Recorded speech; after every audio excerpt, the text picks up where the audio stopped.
নমস্কার, আমি প্রতিমা রান্নাবান্নায় আপনাদের স্বাগত।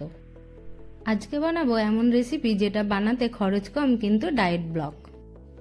প্রথমে একটি মিক্সিং বোলে নিয়ে নিচ্ছি ঝিরিঝিরি করে কেটে রাখা বাঁধাকপি। বেশি কিছু বলার নেই কারণ বাঁধাকপি। দিয়ে দিলাম একটা গোটা পেঁয়াজ কুচি, প্রয়োজন মতো লঙ্কা কুচি, লবণ, হলুদ, জোয়ান, গোটা ধনে, বেসন 4 চামচ দিয়ে সব একসাথে ভালো করে মেখে নিলাম হাত দিয়ে, কারণ চামচে সেই ফিল আসে না।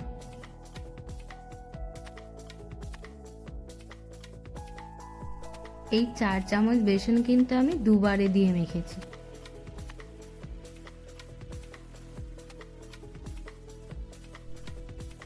দিয়ে দিলাম একটু খাবার সোডা, বেশি না, 1 চিমটে।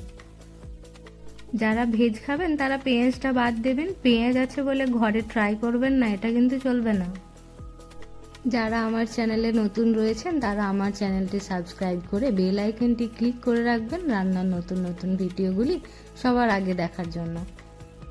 এবার গরম তেলে অল্প অল্প করে বাঁধাকপি দিয়ে প্রথমে একটু লো ফ্লেমে, পরে একটু মিডিয়াম ফ্লেমে উল্টে পাল্টে ভেজে নিলে তৈরি হয়ে যাবে বাঁধাকপির পকোড়া। ভিডিও ভালো লাগলে লাইক, শেয়ার, কমেন্ট করে পাশে থাকবেন।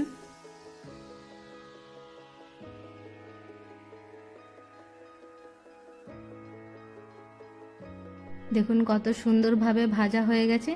কি 1 কাপ চায়ের সাথে চলবে তো এরকম পকোড়া। আমি সস দিয়েই পরিবেশন করলাম। আবারও আসবো অন্য একটি রান্নার ভিডিও নিয়ে। ততক্ষণ পর্যন্ত good day, good luck and eat safe. Thank you for watching.